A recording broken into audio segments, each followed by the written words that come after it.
Hello, everyone. It's Jamarl.Thomas. Welcome to the Progressive Soapbox. So, guys, I have the awesome H.A. Ah, damn it. That always happens. That always happens. That always happens and screws me up. I have my audio on the side. I have the awesome Indomitable. I'm going to use Indomitable. I think that word fits. H.A. Goodman with me today, and we're going to have a conversation on Trump 2020 ? Please say hello to the audience, AJ. Hello, everybody. Thank you, Jamal, for having me on. Absolutely. AJ is a friend of the show. So I threw out the whole debate thing. He had a tweet saying that Trump was going to easily win in 2020. And I say, wait a minute, buddy. If Trump keeps going the way that Trump is going, Trump is not going to win in 2020. So I'm going to give my just a basic position on this. I'm going to open it up to AJ and we could talk around the point. I guess we could just take turns. We're not necessarily going to talk over each other. It's a polite debate. I'm calling it a debate, but it's a polite debate. And I'll start since it's my show and I'm God of the space. I think if Donald Trump goes the way that Donald Trump is going, Donald Trump is going to lose in 2020. And I say that because if you have all of these people who came out and had this upset victory of Trump, and I'm going to keep it basic because I kind of want to revolve around the point, but you're going to have a demoralized group of people if Trump continues the way that he's going. And the things that he promised and the difference that he created for himself, this distinction. Those people who came out and voted for Obama saying, oh my God, Obama is hope and change. And those people crying on the lawn in 2008. And then in 2012, realizing they were sold a bill of goods. And then in 2016 said, I'm done and voted for Trump. Those people are fickle. And those people will fickly go back to the status quo Democrat if their needs are not met by Donald Trump. So I'm going to end that part there. And what's wrong with that statement, AJ? Well, a couple of things. I think that one of the big reasons that Trump won in 2016 was that his favorability ratings were, well, Clinton's favorability ratings were very similar to Trump's. And there was this belief that people just hated him and that he had nothing to offer and that he didn't speak to people.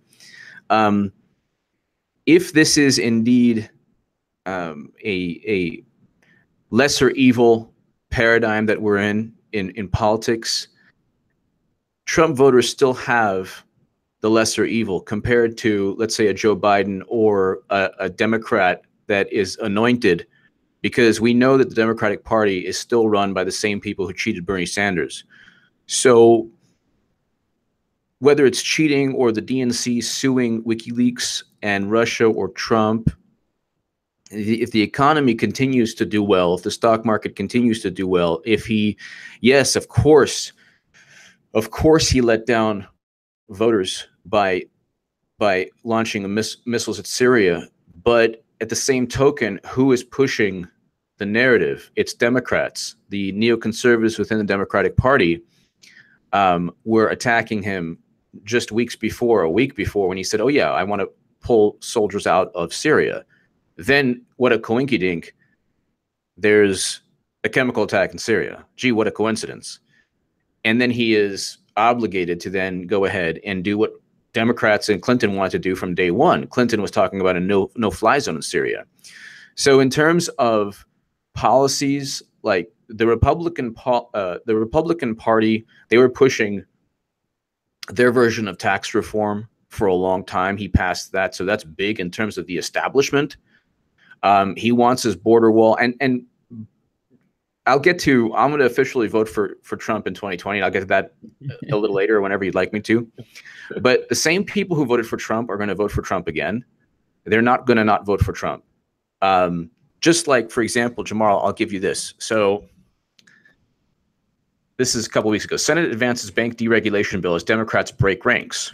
Yeah. 16 Senate Democrats ignored warnings from progressives and joined with Republicans on Tuesday to advance a wide-ranging deregulation bill that lawmakers are expected to pass in the coming days.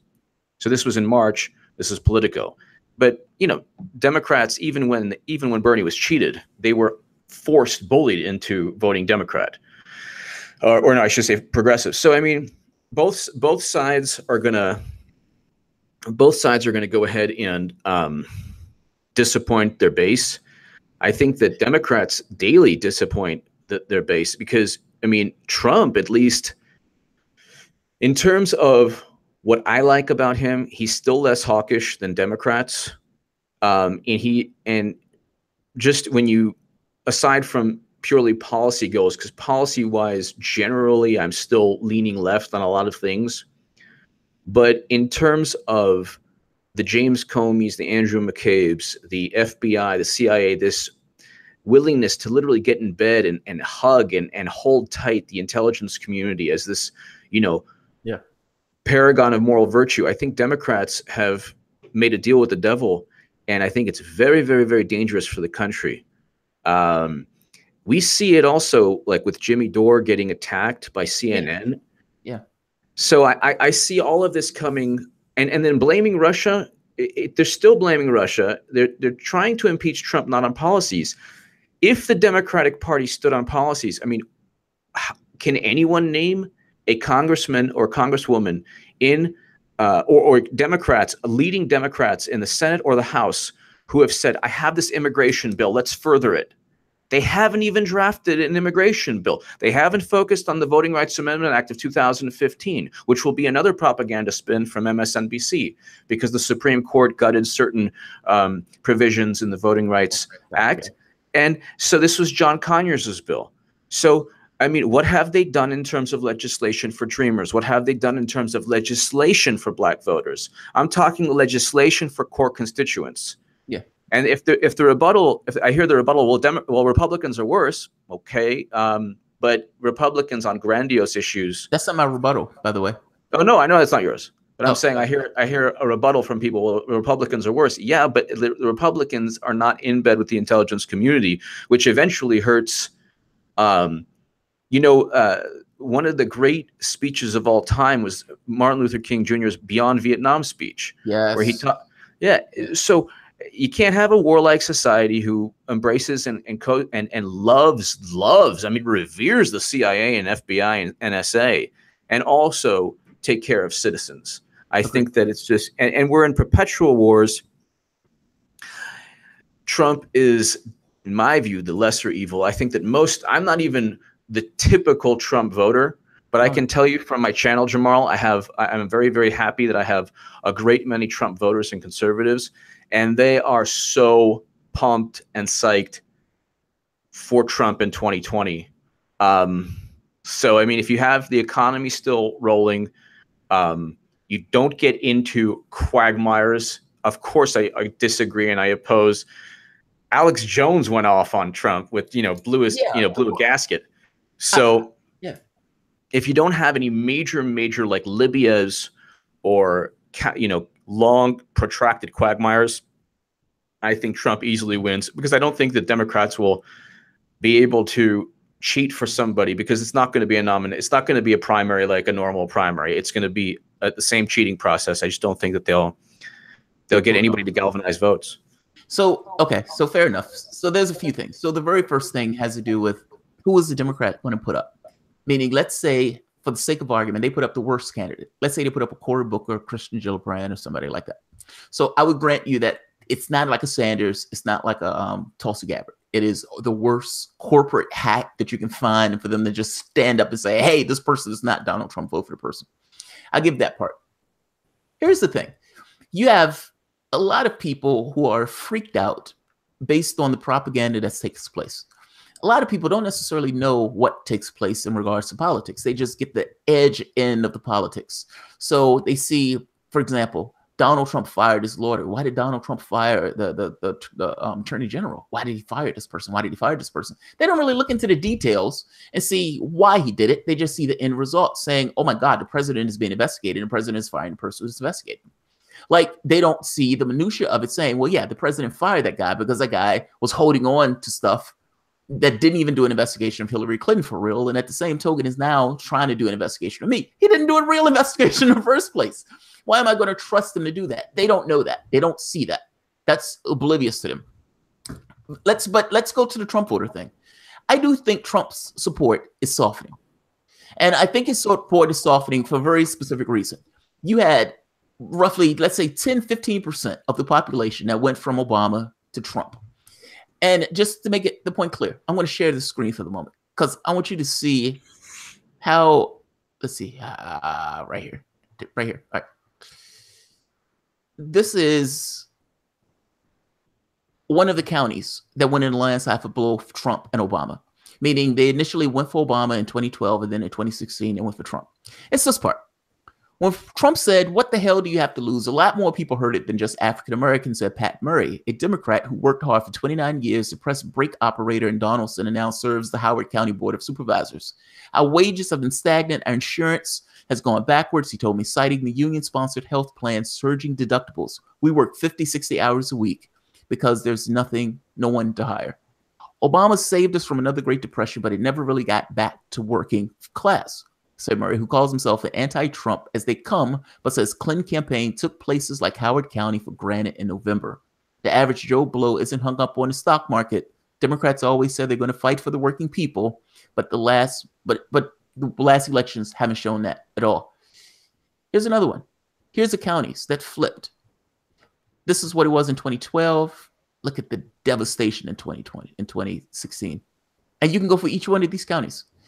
Like, my point here is, this started off as, come on, right here. All right. These people started off as just Democrats. And they turned around and said, okay, we're not getting out of this. We didn't get our hope and change. We didn't get those things that he said we're going to get. And those people flipped over to Donald Trump. Enough of people, by the way, to allow Donald Trump to win. Now, the catch becomes, what if those people, just like that person, doesn't get what they're saying under Trump? Donald Trump promised, I'm going to build the wall. I'm going to kill the TPP. I'm going to bring jobs back. I'm going to give everybody health care. You're going to have big, beautiful health care. This goes beyond Obama on this front. Everyone, I'm going to increase the minimum wage to $10. Again, he's going to the left, further to the left. And then he goes to, I'm not going to engage in regime change policies. Now, Trump care was worse than Obamacare. like I'm trying to get across that the things that these people were looking for, this change, this redefinition of the country itself, they found it in Donald Trump, going to the left of what the Republican Party was. And he gets in that office and he's status quo Republicans. I don't give a shit about his tweets. What he's doing, status quo Republican policies. That tax plan put $1 trillion on the back of the American workers and raised taxes on the American workers. Do you think that the American workers don't know that Donald Trump did that, giving himself a tax cut when he said, I'm not going to give myself a tax cut. Me and my buddies a tax cut. That's exactly what Donald Trump did. I guess I'm saying the things that allow these people to switch over, Donald Trump lied on. Yes, he killed the TPP. Gold star for that. And I gave him credit for that. But the things that these people were looking for that they didn't get out of the Democratic Party, that they thought that somebody coming in to represent this new person, this new blood, they didn't get. I'm saying that if Donald Trump continues on this path, and by the way, I think Donald Trump's key core support didn't care a lot of this. They still loved him nonetheless. But I would say that strike on Syria is pushing those people over the edge. And just the last point, I don't want to continuously screen share. Marie Le Pen, the Trumper in France, came out and said, let me make sure everyone can see this. Here we are. Any information from the United States must be questioned. Le Pen doubts narrative around Syrian strikes. Now, Marie Le Pen is the Donald Trump in France. She's coming out with this saying, look, we can't know if this is true. That would typically be Donald Trump's key disposition, seeing that this is Marie Le Pen's disposition. But Donald Trump went and bombed Syria. Alex Jones turned out and flipped the fuck out. Look at this.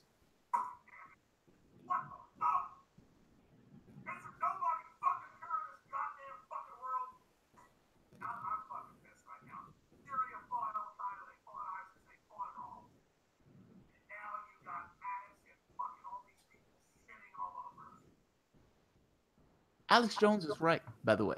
Alex Jones can be a maniac in many respects, but Alex Jones is right. And then we come to this part. Obama-Trump voters drifting away from the president. I show this because I just want to make the point that, yes, his key supporters, the people who may be on your channel saying Trump is fucking awesome, Trump is amazing, Trump shoots somebody in the street, I'm still with Donald Trump because I'm pretty sure Trump shot him for a good reason. Those people may be with him to the very bitter end, but the people who are flipping from point A to point B. May not be. It may not be. And one last thing, and I'll end my screen sharing on this point, because I think this part is just as important, if not more so. These guys, the missing Obama millions. Their point in this article is that you had like 4 million African American voters that sat home, that said, I'm done. I don't want to be a part of this process. And were, for whatever reason, dejected in their voting. This is New York Times. If those people are freaked out by Donald Trump because of the stuff and the huffapuloo that was pushed up, Donald Trump, again, is going to have a very hard time and a steep hill to climb trying to get those voters with an already demoralized Trump base. Am I right or wrong on this? Okay, so here's a couple of rebuttals. Go for it. First of all, when you quote a 538, which everybody considers reputable, and I know like some people in the comment section or like the chat room, they're like, oh, HA panders to low information voters. I'm not saying that at all. When you look at low information analysis, this is a quote from Nate Silver. If you want absurd specificity, we give Donald Trump a 2% chance to win the GOP nomination. Okay, Jamarl, forget about the election. I remember. Based on the wisdom and the data-driven analysis, they gave a 2% chance for the GOP nomination. I remember. But I understand, and he came to Jesus on that, because that same Nate Silver came back and said, we didn't give Donald Trump a real shot. We weren't looking at this as political wonks. We screwed up, et cetera, et cetera. Yeah, but he came to Jesus when he was wrong. Yeah, everybody comes to Jesus or has that moment when they're like rock bottom and they're homeless, they're cocaine addict, they've had enough sex in their life to live, 5 lifetimes. They're like, oh yeah, I have to go ahead and redo my life. So I mean, the thing is, he was wrong, and up until he was hedging his bet a week before. I mean, in 2015, I was saying favorability ratings make Clinton unelectable. Yeah. I was saying that Clinton could not win. And the same favorability ratings that make a Democrat unelectable, well, there's 2 things. One, the media and the Democratic Party are seen in the same light in terms of favorability polls as Trump. So when people say that Trump, he has anemic favorability ratings, people hate him. Yeah, the alternative, though, is the media and the Democratic Party. So Clinton has been, in a sense, I believe she's going to be indicted. But in terms of Clinton is everything okay with the sound? Yeah, somebody said there's an echo. Let me see. I'm making sure it's not on my end. My wife says on my end. I'm making sure it's not reverberating off of something. Go ahead. I'll kill my. Let me make sure also it's not on my end. All right. So in terms of like when you look at the 2016 election, it's also very important to remember that Clinton outspent Trump 2-1. So, can you hear me? Okay. You're actually muted now. I can hear you. Yeah, I muted. They were saying there was an echo. So okay. So Clinton outspent Trump 2-1. Clinton was like a fundraising insane machine, and she didn't do it from support. She did it from the Clinton Foundation and the DNC, the Federal Election Commission is now. The Republicans are suing the FEC because Clinton funneled $80+ million. Politico reported this. They should. Down in Brazil admitted that, by the way. Down in Brazil admitted that. You and I, it's funny. You and I arguing this is a little weird because I think both of us agree on reality in the way that it is. Like, I think both of us are looking at this like that woman should have been indicted, that woman should have been perp walked, and Comey let that woman walk. Absolutely. And, yeah, absolutely. I agree with that. And I agree with you 100%. But what I'm saying is you had twice the advantage in terms of fundraising because of shady, underhanded activities. Now, the Clinton Foundation, I believe, is going to be non-existent by 2020 because of, I believe Clinton's going to get indicted. You see, I mean, the dominoes are falling now, but the Democratic fundraising that was funneled through Clinton, it's going to be a different ballgame. They're going to raise a lot less money because they're not going to have that Clinton money-making machine. So if Trump won the Electoral College by being outspent 2-1, so Democrats lost the Electoral College and they outspent him 2-1. They had virtually every single major polling guru 3 days before the election. The New York Times, Nate Cohn, 3 days before said Clinton has a solid Electoral College lead. That was the verbatim headline. November 5th, November 8th, the Russians swung the election, and the Russia bots influenced everyone's mind. Okay, but so the polls when 538, and they're very good at like a laser focus, like, look at this one person who hates Trump. This is indicative of the whole pie. Well, there's more to it than that. I think let me say it this way.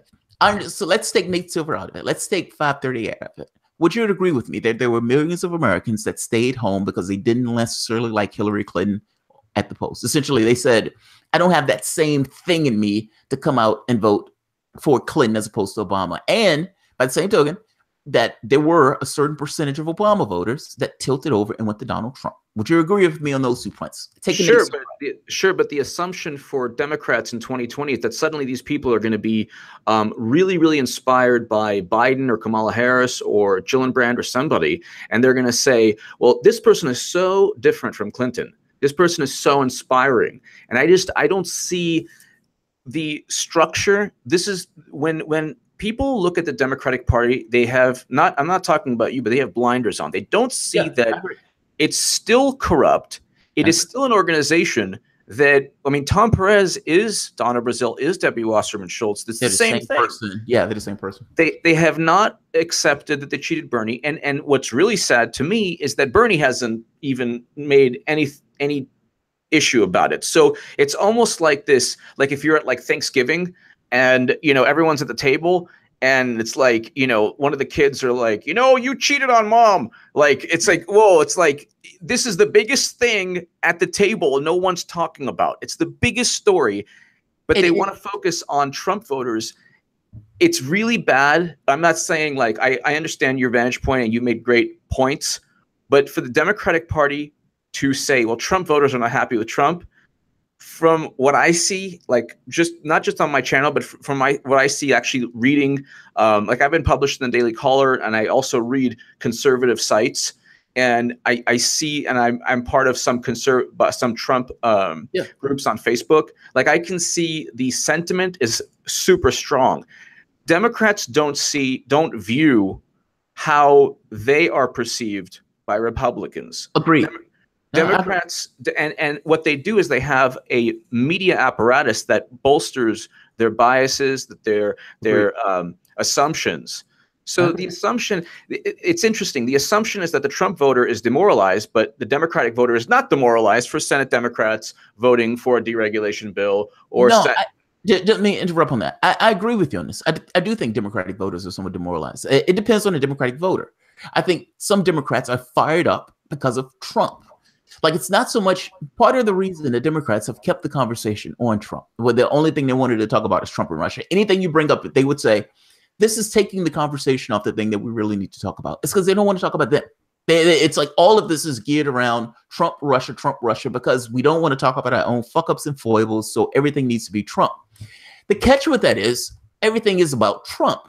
So you can understand this kind of thing where you have all of these Democratic voters all throughout the United States. If you don't want to take the polling, take the elections. You have one election after the next where Democrats have been winning in waves. They won in Virginia in like this wave election that literally took out all of the House of Delegates, meaning it literally shifted over to blue. In state after state after state, you've been finding these Democrats winning, just corn, wheat, bread Democrats. The guy who won here as governor is a random Democrat that they propped it up. There's nothing special about the guy. It's just so happened he had a D beside his name. The guy used to be a Republican. And he said ran on the platform of fiscal responsibility. Think about the ridiculousness of that. That's his platform. I'm making a point to you, HA, that it's not going to matter. that the argument that Democrats put forth was this is going to change once we can really nail down in the Trump, and once we can get Trump's main selling point to be repudiated. Donald Trump got in that office and did the same thing that every other Republican did. If this was a war of who's worse, I would guarantee you that you have a lot of Democrats who are fired up, not necessarily because they're awoke, just because they're fired up because they hate Donald Trump. And those people seem to be coming to the polls. And the reason why we're talking about the demoralized Trump voters is because we're talking about, in Isaiah, two sets of voters. That first group of voters who stayed home, who may be activated by somebody like a Cory Booker or Kamala Harris because of their skin tone. Let's keep it real. Let's be honest. Then you have this other group of voters who said Trump is somehow different. And so I'm going to give him a chance, even if he shake things up. And they realize he's not. That's the problem here. When Donald Trump hit Syria, the problem with Donald Trump hitting Syria is because the Democratic Party made him repudiate his position. Donald Trump came into that office less hawkish than the Democratic Party, openly saying, I am not going to be in the business of regime change. But it seems as if Donald Trump is getting into the business of regime change. When Donald Trump said, I'm taking these troops out of Syria, I said, good job, fucking Donald Trump. I disdain Donald Trump. And I still said, good job, because that's something that you should have did. Then a few days later, chemical strike, and immediately he's repudiating his position right off the bat. Now, as a Democrat, or somebody who's a Democrat, well, let's say somebody who's a Trump voter, and they said, yes, I like Trump because at the very least he was less hawkish. I think Hillary Clinton would have started a nuclear war by now, so great. And I hear him taking the troops out. Yes, he stopped funding terrorists. He's taking the troops out. That's great.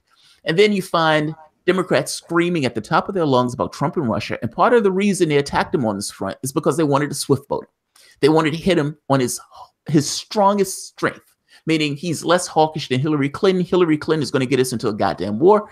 And so this is his strength. And they hit him on it over and over and over and over. Trump and Russia, Trump and Russia. Trump's a Putin bot over and over again.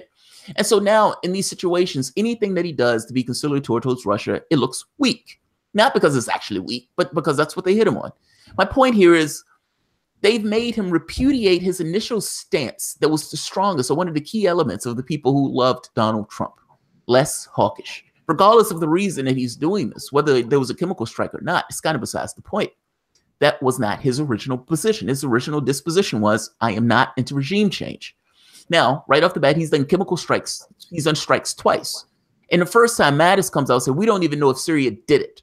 So the people who are paying attention to Donald Trump, and they hear that and say, he struck that country, he doesn't even know if Syria did it. And the second time he's done a strike, and again, they don't know what took place. They don't even know if the chemical strike took place, and Donald Trump has done these strikes. Okay, it looks bad, H.A. Well, this is the thing. In terms of special elections, let's look at the special elections. Go for it. Republicans won in Georgia, Kansas, Montana, South Carolina, Utah. They're 5, and if you want to count, they're 5 in Congress. They're 5-2. And 1, 2, 3, 4, 5 in Congress. They're 5-2.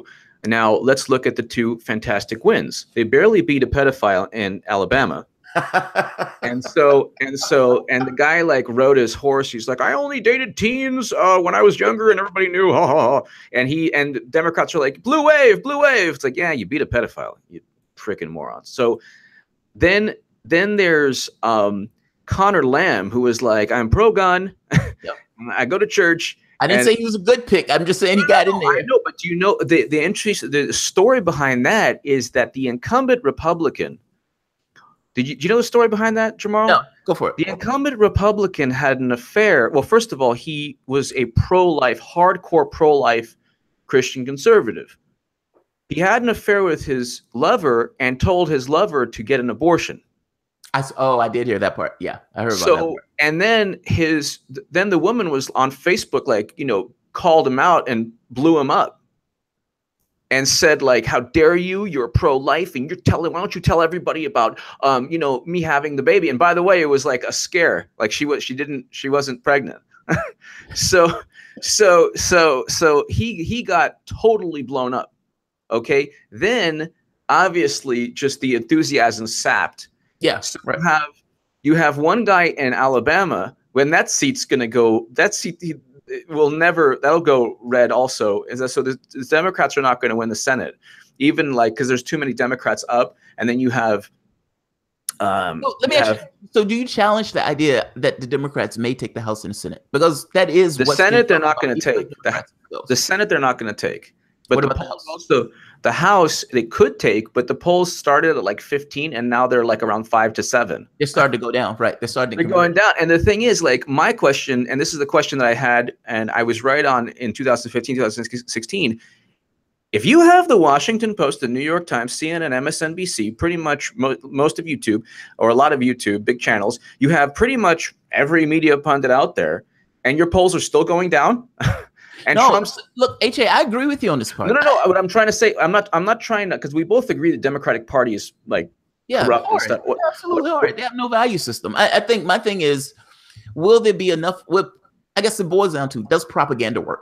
And I think, yes, propaganda works. And I think all of these media apparatus, my mom sits here. My mom, love her to death, and she loves me to death. And she would come up and says, yeah, there has to be something going on with Trump and Russia. And it's not, I don't think people are crazy if they're inundated with this constantly. Hillary Clinton had all of this on her side, but people hated Hillary Clinton. And let me say one more thing, the prosecutor effect. Do you know when people are doing prosecutions and they take you for prosecution, let's say the person gets off with a hung jury, usually the prosecutor wins the very next case. The reason is because all of their fuck ups and foibles, they're able to analyze and try to weed those things out. Cory Booker, Kamala Harris, and if I'm not mistaken, Christian Gillibrand, they said, hey, we're also not going to take money now, just like Bernie Sanders, we're not going to take money. They're doing this for reasons. When, what's his name, is showing up on Tim Black, Donna Brazile showing up on Tim Black, or when Joe Manchin goes on TYT, they're doing that for reasons. They're trying to ingratiate themselves to the left. They're trying to get a toe in the door of the left. You have media organizations like TYT that have the sheepdog effect that allows these, to some degree, pull these people in. I'm just saying, I am very worried. Let's say it this way. I voted for Jill Stein, but I'm very worried that any random Democrat will be able to fix their issues, even if purely from an optics standpoint, when they're saying, look, we're not also taking corporate money. And I'm also for single payer, but I'm really not for single payer because I'm not going to really try to push past, but I'm also for single payer. And I'm also against the TPP. They're going to be saying these things. Now, the question becomes, does the public believe this? And I will make the case that the public, more than not, especially up against Donald Trump, I unfortunately believe they will believe it, especially with the unenthusiasm that's going to take place when Trump gets further engrossed into Syria and when those tax cuts and everything else. Well, I guess a couple things. Like, okay, so the way I saw, I think that I'll talk about Tim Black's interview with Donna Brazile, which I think first, and then I'll go into my other points. I'm not trashing. No. And I'm saying, I know what I'm saying is, I think it was a brilliant interview, and I think that it was very, very good. And I think that any criticism that he received was completely unfair, because unfair. I agree. What Tim was able to do is expose Donna Brazile, and with the questions that he asked her, because you're not going to get, that's a big interview. You're not going to get like Debbie Wasserman Schultz or Donna Brazile if they know you're going to like drop the hammer. So that was an amazing thing that Tim Black did, and it was a brilliant interview. And she basically Donna Brazile said, I'm paraphrasing, we're going to cheat you again. So we're going to cheat you again, and you're going to be happy and you're going to enjoy it. So that's what I thought it was a great interview, because it exposed exactly what's going to take place. But the Trump voter, if you look at the Trump voter and you say, well, the Trump voter is, let's just assume that he or she is disappointed. The alternative is Cory Booker or Biden. So I don't, and also there are. Wait a minute. It depends on the type of Trump voter. That's kind of what I'm saying, HA. You have some hardcore voters that says if Trump shoots somebody in the public, I don't care. You have the other voter who's flip-flopping between the two parties. Like I gave an example. I met this guy I used to work with, and he said, well, I gave Obama a chance and now I voted for Trump. That's the whimsical nature of the voter. Yeah. That's what I'm getting at. These aren't people who are hardcore Trump voters. These are whimsical voters who say, okay, he didn't do what I thought he was going to do, so fuck it, moving on. But a lot of it, I think politics also has come down to charisma, and has come down to a connection you feel with the person. Agreed. And I enjoyed Trump's tweets. even when I considered myself a progressive, which I'm no longer, I still enjoyed his tweets because it was like, like I enjoyed it. Yeah, Now, I like the way he crafts those tweets sometimes. Because sometimes I don't like Trump, but it seems like his tweets are there is. Have you ever, like I've always said, when people do things, sometimes you still give credit because people do things well, even if you don't necessarily like it. Like the Orwellian nature of the lawsuit that the DNC is filing. It's like, I hate the fact that they're doing it, but just from a standpoint of how Orwellian it is, I can appreciate how Orwellian it is. With Trump's tweets, it's kind of like, I may not necessarily like everything he tweets, but I have to give him credit for the way that he tweets them and what he's saying in those tweets. Because sometimes it's like, he's right. There's been a few tweets where Trump has put where he's like, this thing is a fraud. This lawsuit is ridiculous. I'm no longer accepting this, etc. And I'm like, yeah, he's right. So but also the assumption that some people are making regarding Trump voters that are kind of, they're independent. The independents are still good with. There was a Washington Post article. Independents are happy with Trump's economy, but is that enough?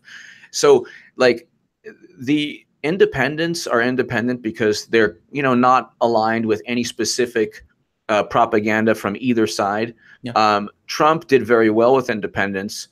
I think that he'll still do the same or even better, because if you're an independent voter, you're not going to adhere to the Russia did it theory, because that's the whole point. That's the reason you're not aligned with a political party. You're not xenophobic enough or easily brainwashed enough to believe that Russia influenced the election. Also, a lot of independents are more libertarian. They're like gun owners. They're more. They have more of a civil liberties are important to them. The party that is saying, you can't talk about things. Guns are the reason that these things are happening. If you just limited the guns, suddenly people won't become violent. All of these like propaganda blitzes from the left. I don't see the people who took a chance on Trump suddenly saying, I'm going to take a chance on the Democrat who is not like, I don't think that even if Democrats, like you said, like they pick somebody who pretends to be Bernie, I don't think it'll be enough for the independents to suddenly flip towards the Democratic Party. And also, Democrats need high voter turnout, and that is true. The Trump hate is not enough to. Progressives are bolstered by ideals. That gets the lofty ideals gets progressive or liberal voters to the polls. Not xenophobic Russia Red Dawn. They're going to come with Russia bots and change your. That's not. And also the notion that we hate Trump so much he's boorish. That's also seen by independents and Republicans as, hey, he's honest. He's not perfect, but he's honest. He's not going to just destroy Libya. I mean, we can go on forever in terms of the IG report is coming out. We really don't know the extent of the criminality of James Comey and Andrew McCabe and all of them. Once the IG report comes out and more Peter Strzok texts, I mean, what are Democrats? We haven't heard. I mean, when's the last time you heard a major like Adam Schiff announcement? That thing's gone. I haven't. Yeah, right. You have Adam Schiff has said, "Oh my God, the world is going to end if the memo comes out." The world didn't end. No, nobody got shot when the New Year's memo came out. Adam Schiff is full of it. That's what it is. I agree with you. And in terms of like, I don't want a wall, but at the same time, a fence is not that much more of this moral stature than a wall, and Democrats are fine with a fence. Yeah. And when Democrats, when they say like, Obama did deport more people than Bush or any president in history, they say, well, no, they changed the meaning of deportation. The immigrants went to the border and they were told politely to leave. So suddenly it's like, oh, you're so much more moral. I'm going to vote for the same party. And look, immigration, for example, Trump, and I speak to dreamers. I have friends who are dreamers. Okay. And the first thing out of their mind is like, okay, I hope Trump does something for us. They're not saying, I hope the Democrats are doing something for us, because the Democrats failed. This is a congressional issue, and Democrats know very well they'll pass the buck and they'll use it as like they'll dangle it. If you allow Trump to win, look what'll happen. There's nothing stopping Congress, people in Congress, Democrats in Congress, from drafting legislation and working with Republicans tomorrow and saying, hey, let's fix this. But they're focused on Russia. And it's the same with every climate change. Oh, well, look what Trump's doing with regulations. Yeah. Do you have a green economy circled? Because we're going to die. Apparently, we're going to die. I mean, I do believe that in climate, I do believe in climate science and all that.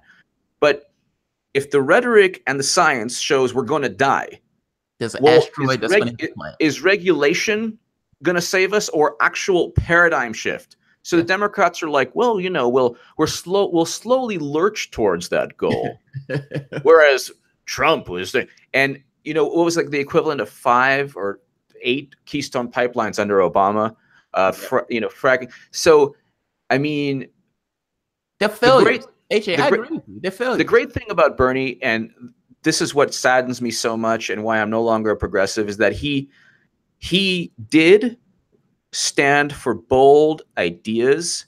And like, one reason I don't see a big problem supporting Trump is that one of his biggest ideas was no more quagmires and regime changes. The missile strike, Trump was almost, I mean, he said a week before, I want to bring soldiers home. And then what a coincidence, the chemical attack. Gee, what a coincidence. He says he wants to bring soldiers. And then so he was almost obligated, especially pushed by the Democrats, hawks in the Democratic Party. Mm-hmm. You know, but in terms of regime change, you know, Clinton would have made removing Assad an absolute priority. So in the lesser evil voting system or paradigm, Trump is still much better in my book in terms of foreign policy. If he meets with Kim Jong-un, that'll be a huge, huge accomplishment.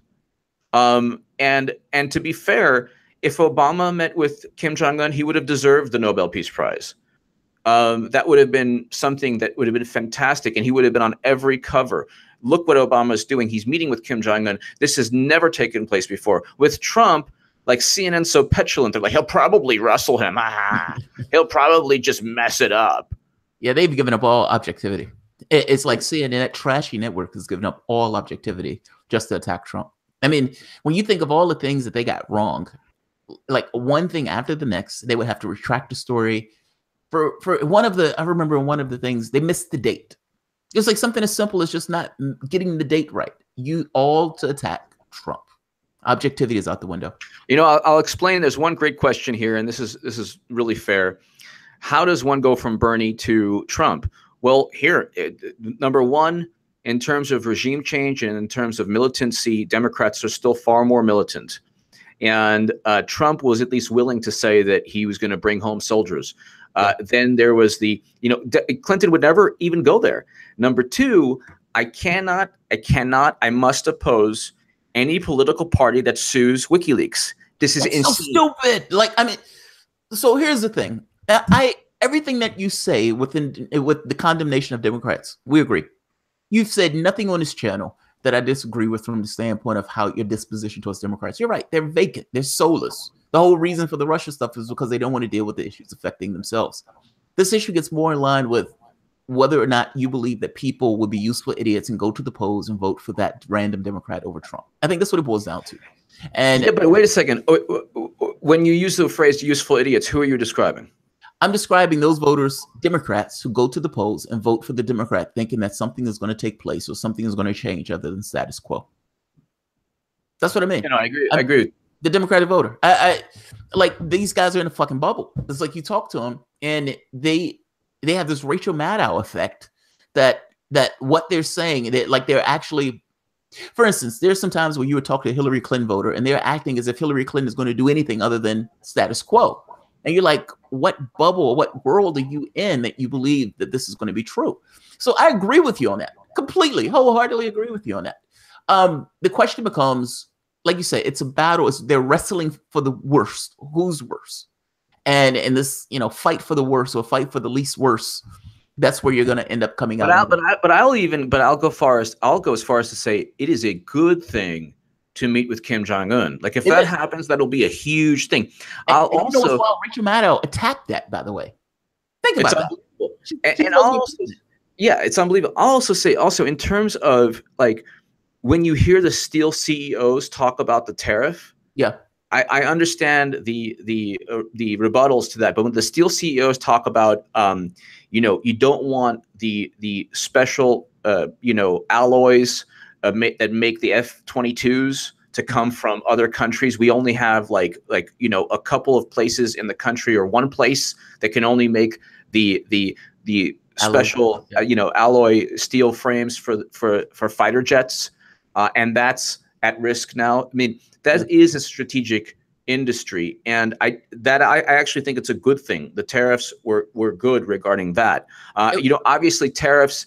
But see, we can debate that, but I think that's I don't disagree. I don't fully disagree with you. I understand why he's doing the tariffs. Tariffs generally are bad. I agree with you on that, but I mean, wait, I don't even think that's like I don't even think tariffs are generally bad. I mean, we used to run the country off of tariffs, so I'm not necessarily completely opposed to it. I guess it's this thing of I don't know the full scale repercussions of it.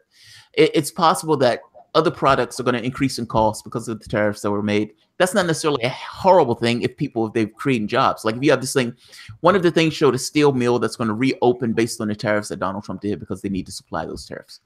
But I don't know the wider scale repercussions for the stuff in the economy. I guess my thing is though, and let's do a summary because this is going about an hour. But I guess my main thing here is there's certain promises that Donald Trump made that Donald Trump didn't live up to. I understand that you're making the point that the Democrat is going to be just worse and horrible. And I would even grant you the worst of worst Democrats, whoever that worst of worst Democrats is running against Donald Trump. But that worst of worst Democrats is going to code himself in the language that was slightly like Sanders when he goes against Donald Trump. And they've spent the entire time screaming about Trump and Russia and a porn star and all this other stuff without actually talking about their own failures and fuck ups. And no, they're soulless and vacant. They have no values at all. When they say, what do you stand for? They couldn't even explain what they stood for. Donna Brazile, sitting on Trevor Noah, could not explain what they stood for. And that woman was head of the DNC. And I agree with you. The Clinton Foundation is a slush fund. The Clinton Foundation is not going to be around. So that revenue source is not going to be there. But there will be another revenue source with whoever is running in that process, meaning just because the Clinton Foundation is not there, just because Clinton is not there, there's going to be some random Democrat that gets a ton of money. That ton of money is going to be spread out in the same way. I guess I'm not necessarily off board with Trump can never win. I think Trump could win if he starts. A perfect example. When Donald Trump said, I'm bringing the troops home and I'm going to focus on America, I said, that man is going to win the presidency. I said that on my show. I said he's going to win the presidency if he stays with that rhetoric because Democrats have nothing to challenge that rhetoric. The moment that he starts bombing Syria, and he is going to get further into Syria, by the way, and if he gets further into Syria, that would mean he have completely repudiated his platform. He put in John Bolton. I mean, come on. John Bolton's crazy. No, and I do agree. Yeah, no, I do agree with you. If there's a quagmire where we have where he gets dragged in by France, if he gets entrenched in a never-ending counterinsurgency war, then he's going to have an uphill battle and he probably won't win. If he gets entrenched. And would you agree with me that I hate to put it this way, if it's unfortunately like every year, because it was almost 1 year on the dot where he just launches a missile strikes, just to appease like the hawks and the Democratic Party and the establishment Republicans. But also, Jamarl, one thing, how many Bernie voters do you know? Because this has increased also. On the flip side, how many Bernie or Joe voters who were like, fuck the Democratic Party, I won't even think of voting? More so than before. 90-something% that I've come across, myself included. And I think that's more, the voices are louder and more angry now than they were. Good.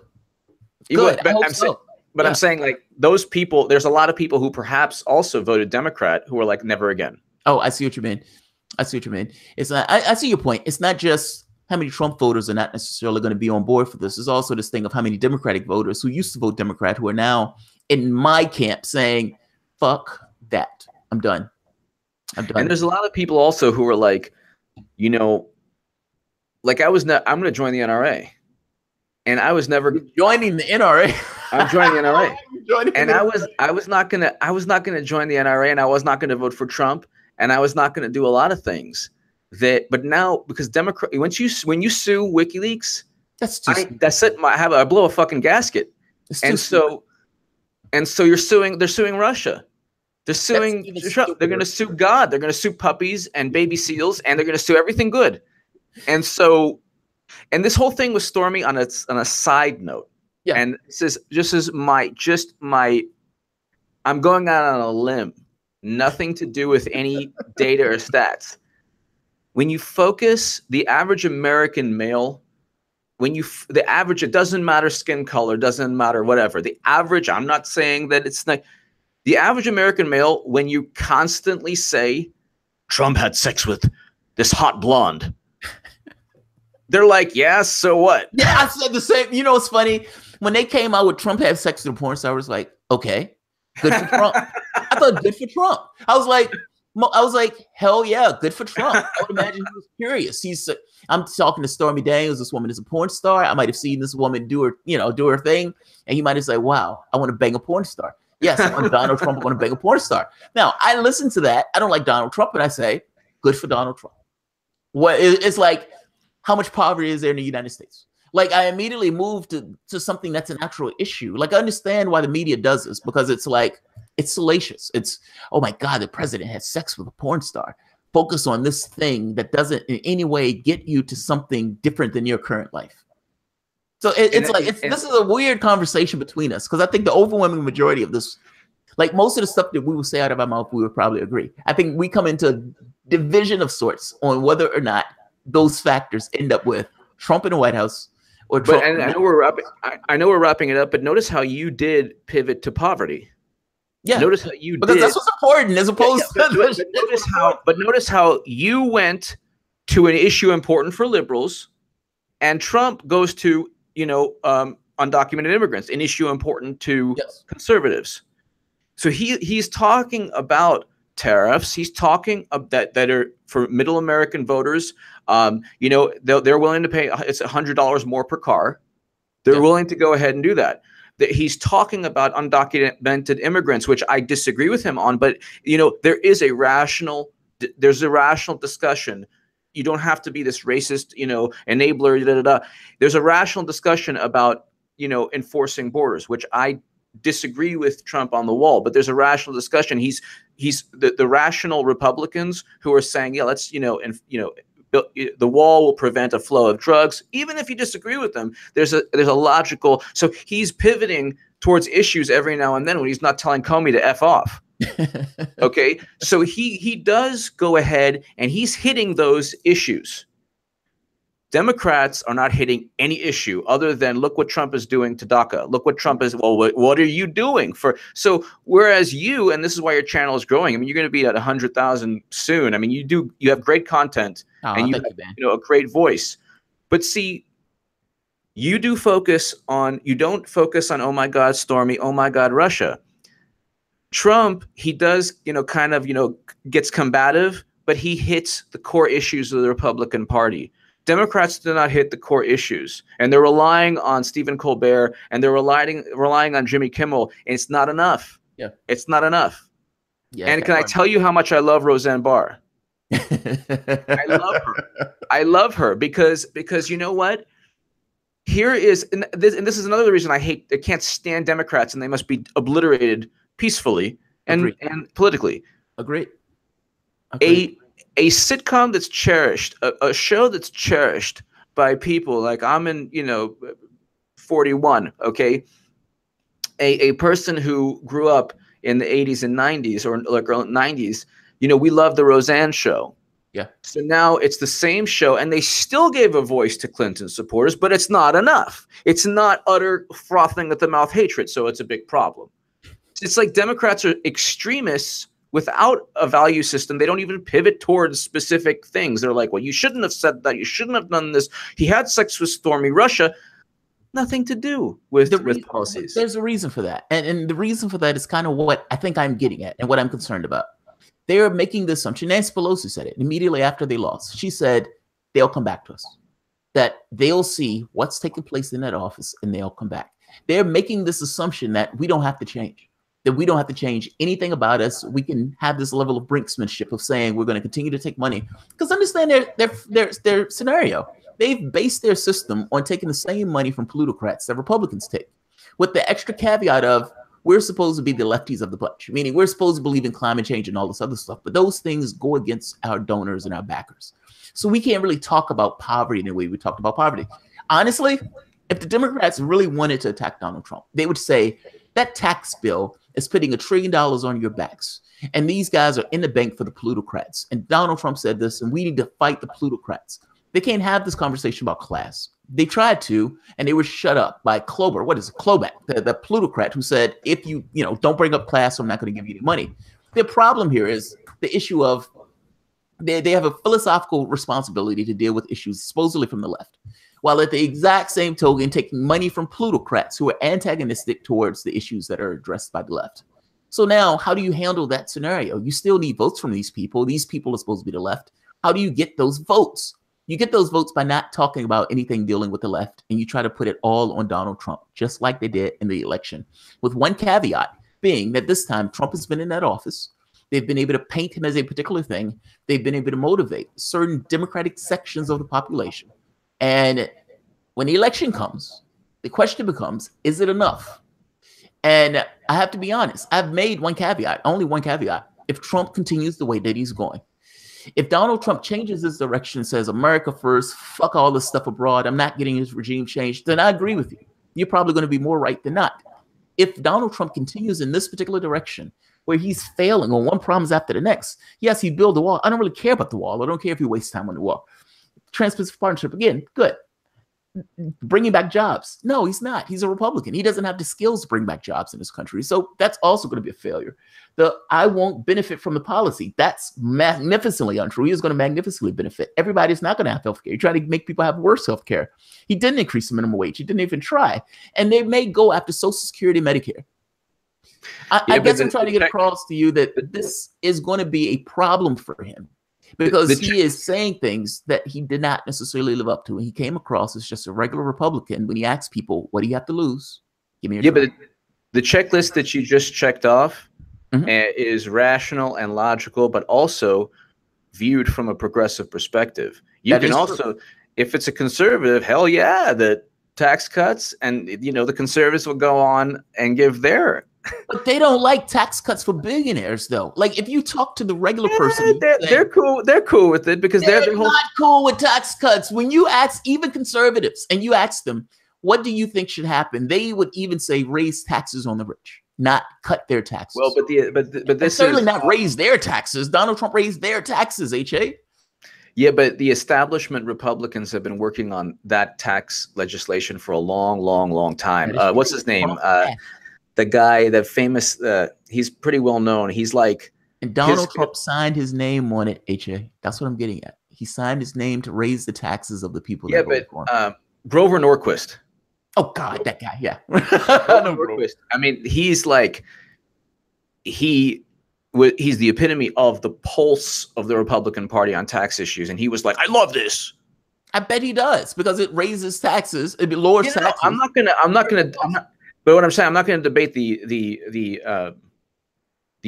whether it's good or bad. What I'm saying is, two conservatives, the Grover Norquists of the world, he has that base, he has that foundation. Yep. Real talk for a second. Okay, so I know we disagree on Palestine and Israel, not so much because I want the Palestinians to have a state of their own. Yep. But okay, so Jewish voters. And by the way, like when I used to write articles in the Jerusalem Post and the Times of Israel, and people there would call me like, some people would say I'm a self-hating Jew. Yeah, right. Because I was to the left of a lot, and so sufficiently Jewish or sufficiently taking their perspective. What I'm saying is, look, if you look at Trump, for example, to Jewish voters who vote Republican. He's moving the embassy to Jerusalem. Not debating the morality. Okay, so that's a huge thing for Jewish voters, even though most Jews vote Democrat. Right. Okay, so there are a lot of Latino Republicans. Almost 30% voted for Trump. Yeah. They're actually, a lot of Latino Republicans are cool with the wall. So there are Republicans who, if immigration is their issue, he's representing them. Forget about if it's good or bad or the morality. He's representing. For workers in the Midwest, he's representing with the tariffs. Kim Jong-un, he's representing for the people who are left and right who don't want endless nuclear war potential, whatever. So there, you can pinpoint to different things that he's done that specific voters will say, okay, Second Amendment, he's standing for, the right. There's blue dog Democrats who are cool with guns. Ask Connor Lamb. Okay, I have a gun myself. I think their issue is people getting shot in the face and nobody wants to do anything about it. Absolutely, but what I'm trying to say is there are issues you can correlate. So, but my question is, have Democrats, since Trump has been in office, I mean, I can even ask the issue during Obama, but since Trump has been in office, have they proposed any major legislation for black voters? No, they haven't. In fact, black voters lost under Obama. Like when you're talking about the income and stuff like that, they took a hit under Obama. You had all these people lose their homes, and Obama is protecting Wall Street while black voters are taking the hit on this. And has the resistance under Trump done anything for black people? No, because the resistance under Trump had nothing to do with blacks. It had everything to do with Trump. Okay, has the resistance Democrats done anything for Latino activists who want immigration a bill? No, Democrats dropped the ball on DACA one case after the next, having this limousine shut down and then turn around and, for the most part, reopen the government without getting anything for it and allowed it to even come off the bill entirely. So, no, they failed on DACA. Completely. And I agree with you. So, and I can go down the list, but again, what major legislation failures protecting the environment? Not a support for Democrats. They're failures on all of these issues. At the end of the day, Democrats are going to go into 2020, and if they don't see, they should sweep Congress. It shouldn't even be a question. Like historically, it shouldn't be an issue. Yeah, it should be a wipeout. The Senate, it's like really bad because there's more Democrats up for re-election, and then you have So the Senate is going to go Republican. The Republicans might even gain seats in the Senate, they're saying. In the House, it's already dwindling. And they still have media collusion, and they have the hate of Trump, and then And if they don't win the House, it's curtains. But if they win the House and still lose the Senate, they're still bucking an historical trend. But they go into 2020. What have they done for black voters? What have they done for Latino voters? What have they done for environmentalists? What have they done? What have they done? What legislation? But HA, the whole thing, the premise of the Democratic Party is not doing anything. The premise of the Democratic Party is fear. Like I've said this before, that's not how they don't get seats from this thing of we're going to do X. They get seats from be terrified of that guy. Do you honestly believe that blacks, Hispanics, and all these groups in labor vote for Democrats because they're Democrats? No, fuck no. They vote for them because they're terrified of Republicans. And they have the biggest boogeyman that they've ever seen. Not because he's done anything particularly different than other Republicans. It's what he tweets out, the things that he says. He comes across as being gross. And by the way, as for the DACA stuff, I understand Donald Trump had a magnificent chance to own this office. Like, I think you would agree with me on this. At least I hope you would. He had a magnificent chance to own the White House. If he would have came in and said, everybody's going to get health care. If he would have stuck to that, if he would have ran against the Republicans on that, even if he would have lost, it would have still looked like, holy shit, Donald Trump was pushing for healthcare. If Donald Trump with the DACA thing actually went a little bit further and passed that DACA bill, do you realize he would have literally crossed immigration off the list of issues? I agree with you 100%, but he wanted more money for the wall. But there's a great question here. Ask Haha if he supports Bernie or Trump if they're both nominated. Oh, good question. If Bernie runs as an independent in 2020, well, let's put it this way. If Bernie, I have to really think about it because Bernie is not the Bernie that I remembered. Bernie promoted the Russia myth, and he eventually he kissed the ring of the Democratic Party after he was cheated. So yes, he did. Yes, so he did. If there's less than a 0% chance. It's an impossibility that Bernie becomes Democratic nominee because they're going to cheat him even worse than before. They would never even. But if he becomes Democratic nominee, I'd potentially have to rethink my position, but I'd probably still vote Trump. If he runs as an independent, I'll be pissed off that he's running as an independent and not sticking it to the Democratic Party. He should run as a Democrat. Really? I'm surprised that you're saying that. That's interesting. I want to get into that. I mean, let's wrap up, but I definitely want to get into that very specific point because I'm fascinated by that. You know, they asked Jimmy Dore that. Somebody made the point about Dore, and he said he wanted Tulsi Gabbard. He didn't want Bernie. No, I love Tulsi Gabbard. In fact, I think Tulsi Gabbard has a great chance to win in 2024. I think that they'll do Tulsi Gabbard the way they did Bernie. They'll cheat her, and they're going to pick the most centrist, idiotic choice, and they'll lose miserably in 2020 to Trump. But I guess that's my vantage point. That's fair. That's fair. I hope people get listen, Jamarl, they're suing WikiLeaks. Oh, that's so stupid, man. I can't, like, I'm blown away by that. So you've been on the ball with the WikiLeaks stuff. And this is too stupid. It's I did my video, I was like, this is too stupid.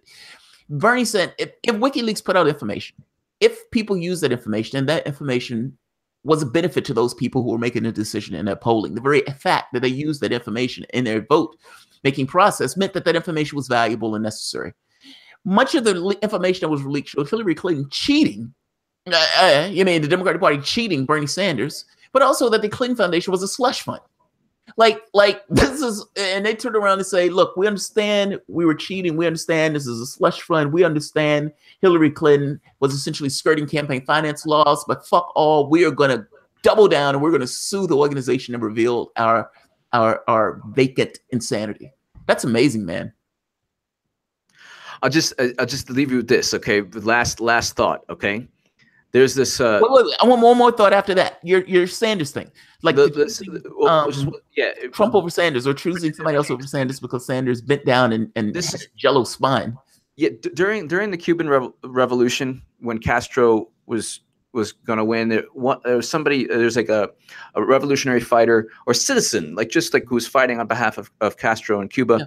Fidel Castro, and he was mortally wounded, and like his last act as a human being was in his blood to write Fidel. He almost got Fidel. Okay, that's so badass. I'm sorry, that's badass. So, but there are people who, like, obviously, I'm not making a direct correlation, but there are people who would, like, that's the mentality of, not the mentality exactly, but that's the passion.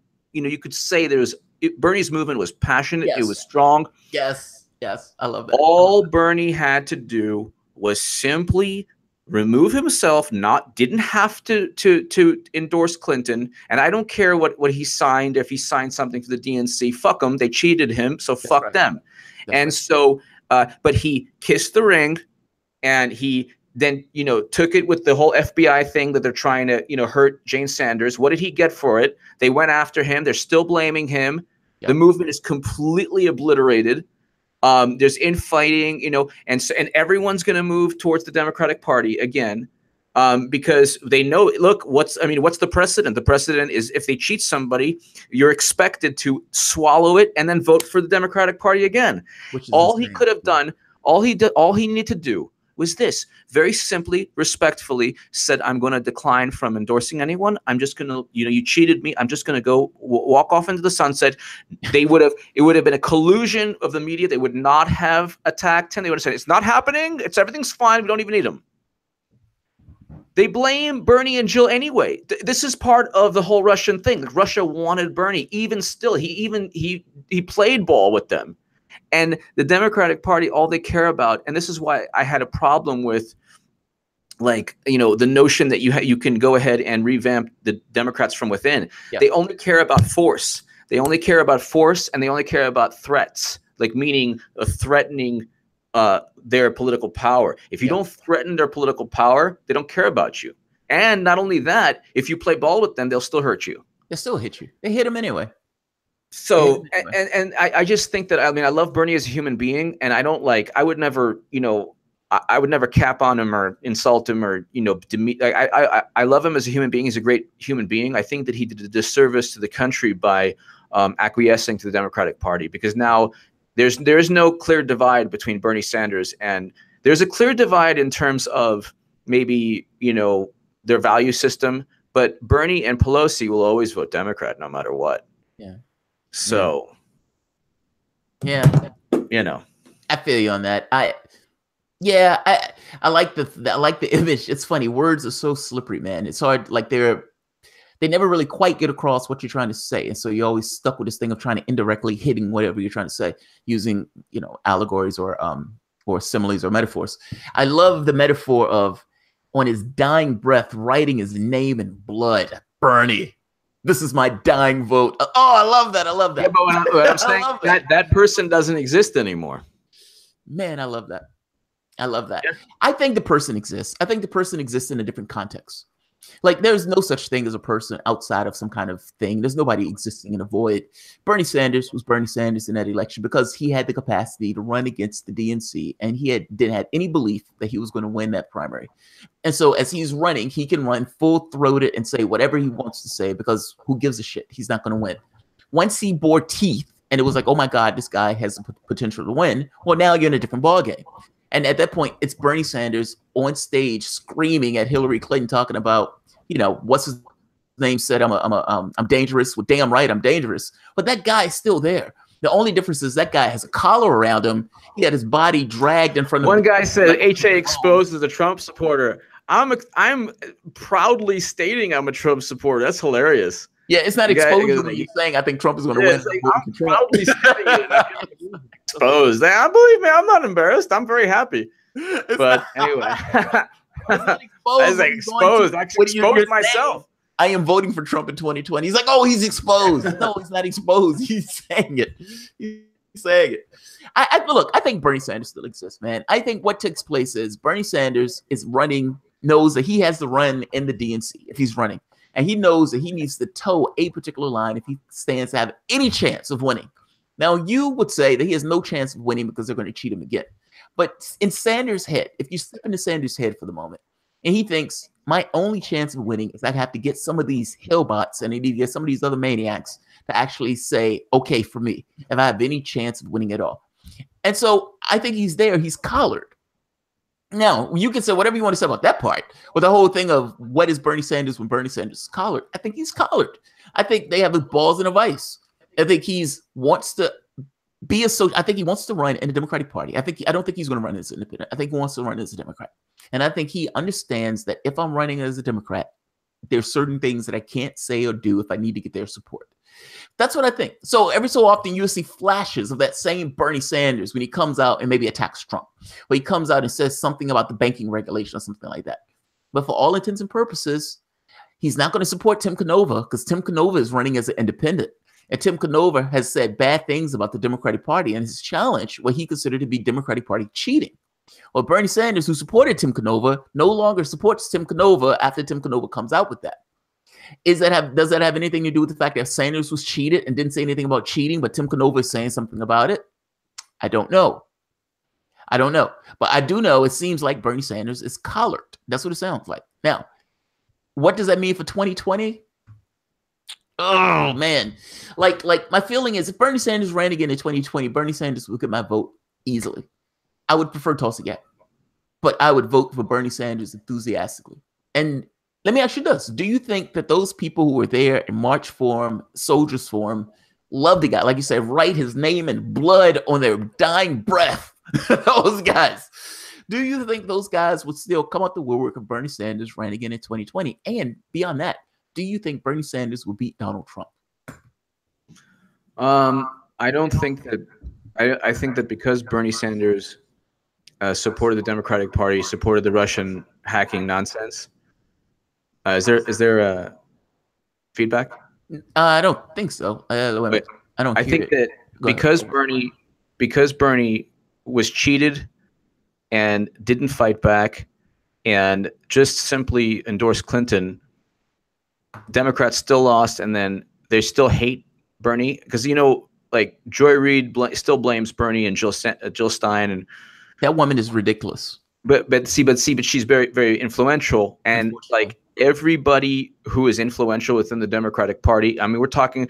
What's going to take place is the same thing. They're going to have a media bombardment against Bernie. They're going to cheat him again, and what's going to take place also is it's another round of heartache. So I think people gravitate, unfortunately, towards power.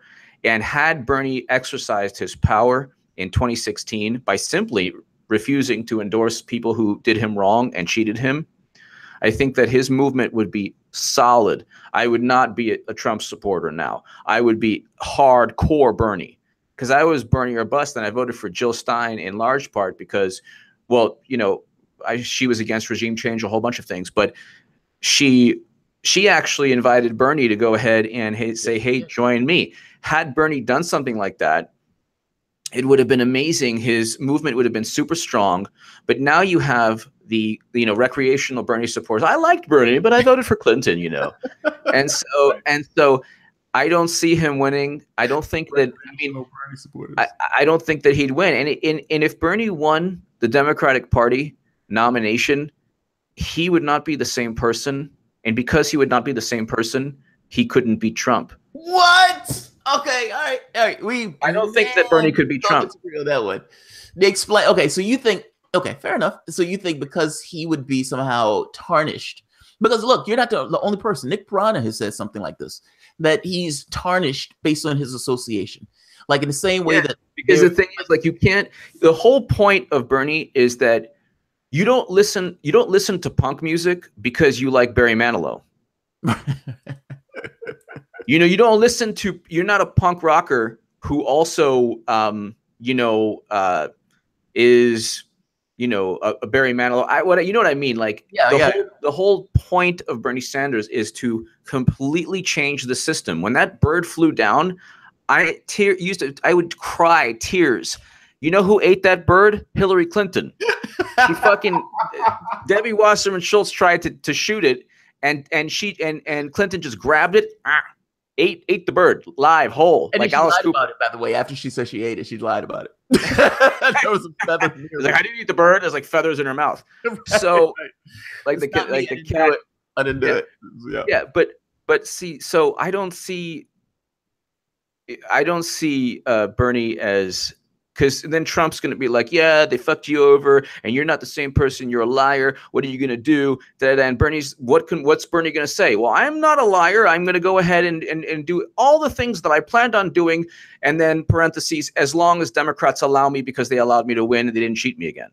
Oh man, I so disagree with that. I don't think Trump is going to. Trump may say that, so I'm not necessarily Trump saying it's not going to say it. He's going to completely ignore that, and Bernie Sanders is going to get up there and talk about his issues. The only reason that the Democratic Party will ever acquiesce to allow him to get into that position if they say, fuck it, fair enough. Now, your point may be, well, they're never going to say, fuck it, fair enough. So either he has to break their backs and win it, or like you said, he's going to be something different. I strongly suspect, however, that if there was a race between Sanders and Trump, I think he would beat the stuffing out of Trump. And I'm looking at just the old polls that were taking place between those two.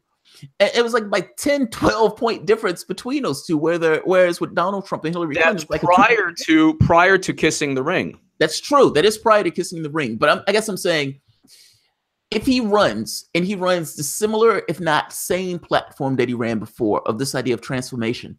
And mind you, when he gets in office, FDR was not this kind of change, capitalism and stuff beforehand, before he got in office.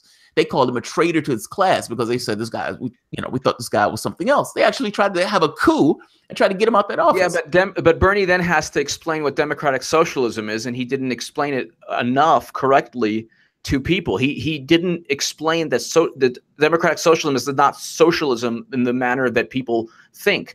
Even Hillary was like, and half of the country is okay with this. I guess what I'm saying is, I don't think he's the most popular person or popular politician in this country. Even now, even with him bleeding off a little bit from this association with Democrats, he is still the most popular politician. And I don't necessarily think socialism is this boogeyman that I think people think it is. I think part of the Russia hysteria is, to some degree, to try to stem this idea of the left. I agree. Look, I agree 100% that if let's put it this way. If he had said, "Fuck you, Clinton, I won't do what you tell me," when it was at Rage Against the Machine, if he had said that, he would easily win. He would easily defeat Trump. Anyone. He would be a steam engine, a steamroller. I just, he didn't represent for people. There's still $200 million that people gave. And I mean, I don't make a whole big deal of this. I mean, I do, but I don't blame Bernie. But there's a case to be made. Not that I'm making the case, because I'm not making the case, Jamarl. But, there are like negative thoughts that, I'm suppressing. And I think a lot of people are suppressing, meaning, Bernie could have, thrown somebody a bone saying, hey, that's not really nice that you cheated people out of $200 million. Oh, dude, I agree on that part. I've done and I'm not saying that, like, I wouldn't go as far as to say that, there are people out there who are saying that Bernie was part of just siphoning money all for Clinton. Now, I'm not saying that. I don't believe that. That's not true. But I do think that he owed morally he owed people who gave $20, $100, who they use that for money for food. He could have simply said, hey, this is bullshit. Now you got to give back some of the money, DNC, to these people. That's bullshit. Because, but what does that have to do with Trump beating Sanders? because okay, what's Bernie gonna say? What's Bernie gonna say if Trump says, oh, by the way, there's $200 million that was stolen for you that they purchased a Steele dossier with? What's he gonna say? Bernie Sanders is going to go down the list and he's going to name all of the things that Donald Trump said versus the things that Donald Trump didn't do, and he's going to explain his own platform of what he wants to do. But that's fine. But if Trump gets nasty and says, Bernie, did you know that people were giving money a total of $200 million? And if you knew, why didn't you say something? And then after the fact, you knew that that money was given by people who thought the primary was fair. Why didn't you speak up for these poor people who gave money to you? I agree with the disposition, meaning I agree with the argument point. I just don't think that has the bang for the buck that I think you think it has. That's all. There will be a lot of people. Look, I've done videos on it saying you should have spoken up for those people because you had some of the responsibility with those people giving you money for it. The question becomes, does it have the bang for its buck that you're giving it? And I don't think it does. I think when you start listing up all of the things that have taken place over this next 4 years, and I think it's going to be gross. You're talking about, you know, the mining and stuff in some of these places. And yeah, you can say Obama was horrible for this, but come on, Donald Trump is going to be worse. Even the drone killings. I mean, yeah, he may not be a regime change, but Trump is magnificent. Yeah, but if my vantage point, if Trump doesn't destroy it, but my vantage point of like he hasn't destroyed the country. That's true. Hillary and Obama destroyed Libya. If Trump doesn't destroy, give it a few years. Him with France and UK, he may actually get that country destroyed.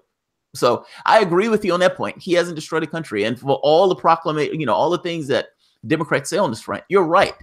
They literally destroy the country. There's slaves that are being sold in Libya right now in response to what Democratic Party or Obama did in that office. Agreed. But I want to end this on a positive note.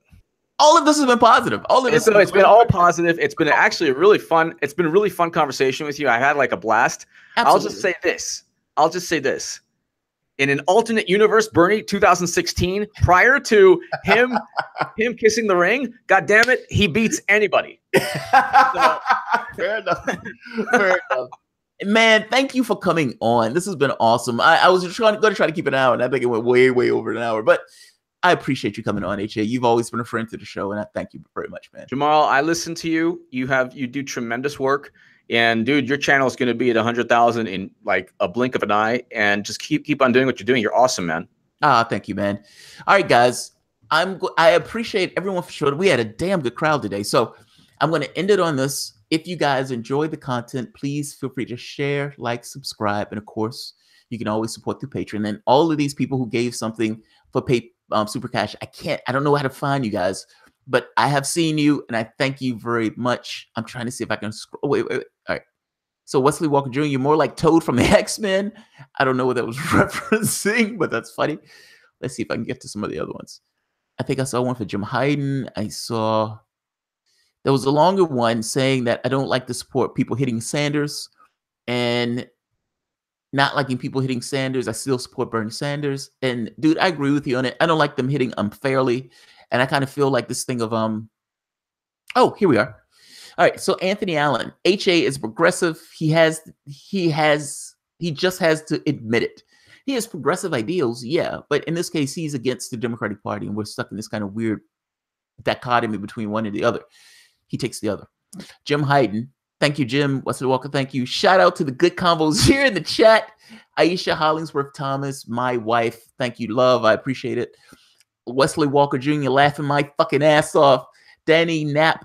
Ask AJ if he supports Bernie or Trump, if they're both nominated, or if Bernie runs as an independent in 2020. HA answer that one. HA asks Jamarl why he tells his audience, you specifically go after Trump supporters for subscribers. Love you, HA Goodman. I don't think I've said that. I think what I said was HA started to hit Hillary Clinton extremely hard. And it's hitting Hillary Clinton extremely hard. He started getting a certain demographic of people who went over to his audience. Those audience tended to be Trump supporters. Like anybody else, I think he leaned to some degree in that direction. And being surrounded by those people, he tended to have taken certain dispositions. Now, you can hear for yourself in that conversation, HA was saying, look, I've started to join the NRA. I've started to listen in more to my audience. He leans in the direction. It's not good or bad, just is. It only becomes bad as if he's taking a disposition purely because of his audience. And I don't necessarily think he takes a disposition purely because of his audience. He would have never said the Bernie Sanders stuff he did. So if I gave that impression, slightly skewed. Joshua Renshaw, I hate attacks on Bernie's politics. Asking a man that has been in a politician mode for 40 years to just step out of that mindset. I support Bernie Sanders, not for his politics, but for his platform. You know the important part, Joshua Renshaw. Josh, I think I agree with that. There's things that Bernie Sanders do that I don't particularly like. So there's that. But for all intents and purposes, I like Sanders. If he ran again, he gets my vote. More like 12 for X-Men. And Anthony Allen, great back and forth between you and HA. I would love to see you debate sticks because you won't agree on anything. Well, right. HA is funny because the premise that we're talking about, we agree on. We agree on the premise. So it's like, if he says Democrats suck, I say I agree.